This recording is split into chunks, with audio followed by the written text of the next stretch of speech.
I was in the middle of recording a recap / reaction of episodes 7 through 9 of this season's Love is Blind, and I couldn't even finish.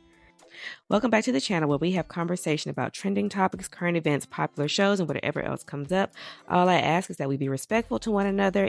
If you're not yet subscribed to the channel, be sure to hit that subscribe button and turn on your notifications, and let's get into it. This is the first season that I have watched, and I got legitimately angry about the casting for this show.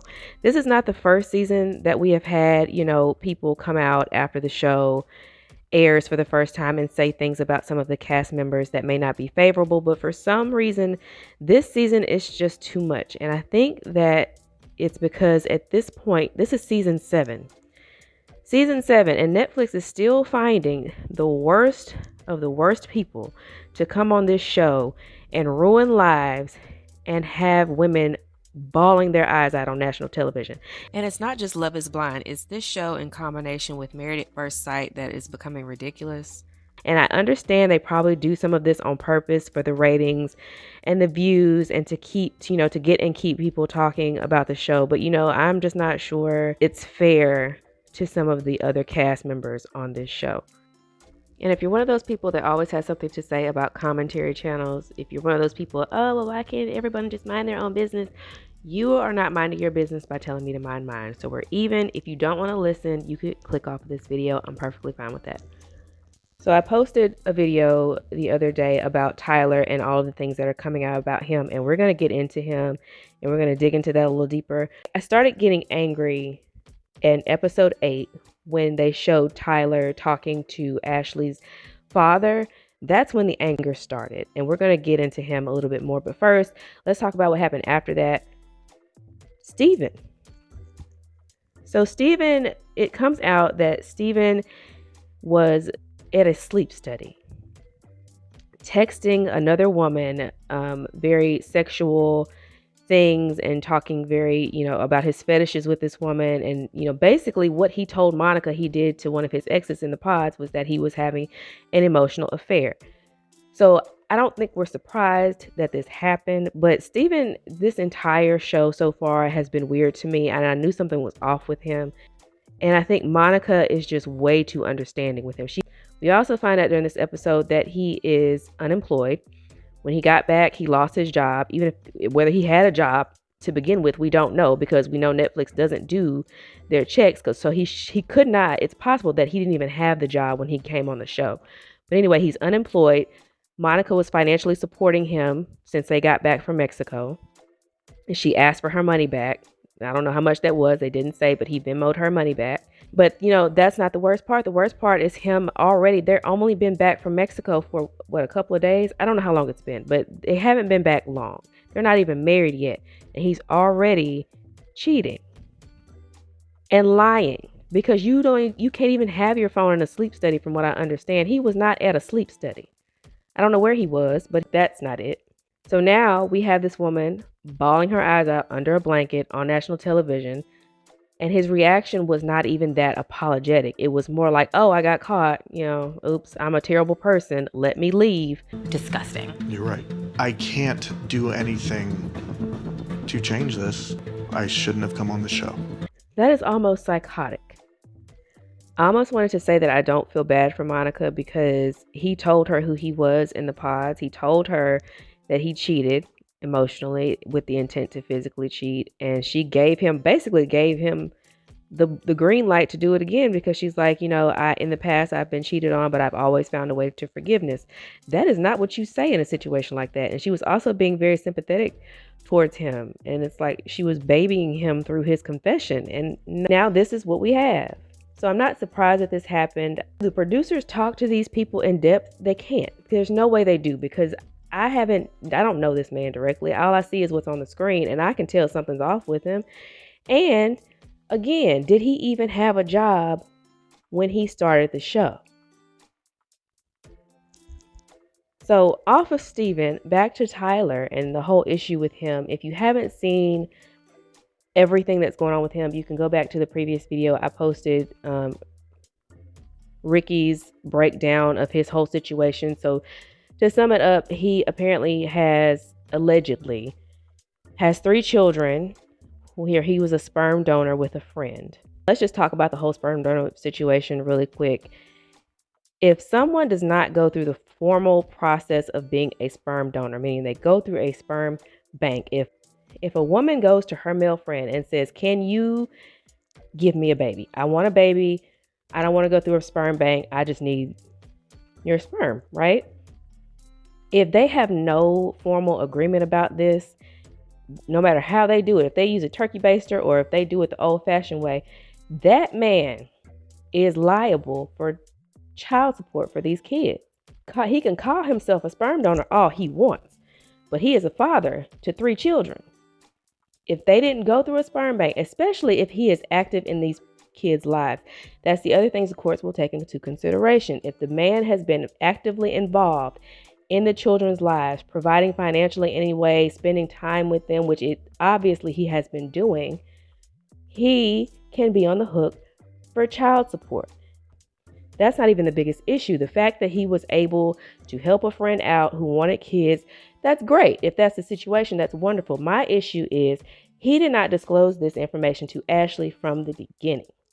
That is something that needs to be told to someone you are considering marrying or getting in a relationship with from the beginning. From what it sounds like, he is a father figure to these kids when it's convenient. When it's not convenient to him, meaning when he gets in a relationship with someone who may view the fact that he has 3 kids in a negative light, now he's just a sperm donor. That speaks a lot to his character.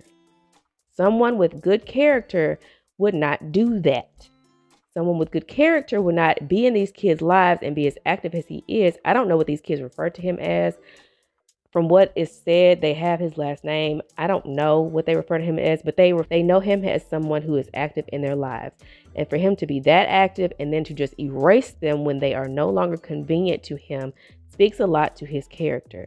That is where the issue lies. So I said in episode 8 is when I got really upset when he was talking to Ashley's father. And, he was talking about how he tells her everything. He's not going to lie to her. He's going to take care of her. And this whole time we know what we know, but she doesn't know. That is awful. That is terrible. It's a terrible position to put her in. They even talk about kids and family and how big on family he is and how, the dad wants grandchildren. And you still say nothing about it. Granted, this probably wasn't the best time to do it, but Ashley should have known about this before you meeting her father. He does end up telling Ashley this. We see this at the end of episode 9. He does end up telling Ashley about the kids. And of course, it's phrased as a sperm donor. I hope that he tells her everything. I really do. I really hope that he tells her all of it. I doubt it. I seriously doubt he does, but I hope that he does. And when I say all of it, I mean the circumstances surrounding these kids, if he's actually, how active he has been in these kids' lives. I hope she sees these pictures. I hope he knows about all this money he owes. I hope she knows about the child support case that's pending, because when they get married, this is all going to be on her too. She's not going to be financially responsible, but it's going to be a factor in her life. And these are stressful situations. Kids, back child support, debt. Apparently he doesn't have a stable job. It doesn't seem like he does. And this is where Netflix fell apart too. What is this man's job? I have seen him have 4 different jobs in the course of this show so far. When they introduced him in the pods, he was a nuclear security officer. I didn't know what that was, so I had to look it up. This is what Google says a nuclear security officer is, right? When he meets Ashley's dad, ask him, this is during the filming of this show, so there's no way that he got another job while they were filming this show. So when he meets Ashley's dad, he tells her dad that he's a security specialist. I know what that is. He says it's a bunch of computer work. No, I do like security specialist, so it's a bunch of computer work, just reviewing procedures. That means you're pretty smart. Yeah, nah, I'm alright, What I can see that's completely different from a nuclear security, whatever that is he said before. So that's job number 2. Job number 3. When Netflix announced the cast, the week before the episodes aired, they had him listed as an account manager. So that's job number 3, right? Job number 4 on, I don't know how to say this man's name, I forgot, but he was on one of these seasons of Love is Blind or something. He was on one of these love shows. Vial Files, I'll put the link down below. But anyway, he interviewed Tyler and said that, or he asked Tyler about his job, and Tyler said that he owns a company that puts up temporary walls as barriers to conceal ongoing construction sites. And I'm going to correct myself here. He's an account manager for the one-man company he runs. So it's actually only 3 jobs. So I am very inclined to say that I believe all the people that say he was broke and owes them money. So again, I say, where is the background check? Where is the vetting? Where do you find these people? There are so many people in this world who are single and looking for love and ready for something real, who don't have all of this extra stuff that is going to come out about them after the show airs. And I don't understand how they pick the people with the most baggage and the most issues and who lie the best every single season to embarrass other people in front of millions of people who are watching. But maybe the thing is, people that would not do this, people who don't lie, people who don't have a bunch of, issues, people who have legitimate jobs, people who have things to lose, maybe they wouldn't come on a show like this. Maybe that's the issue. I don't know. But I think I really like this show for the good parts. And I'm going to continue watching this season.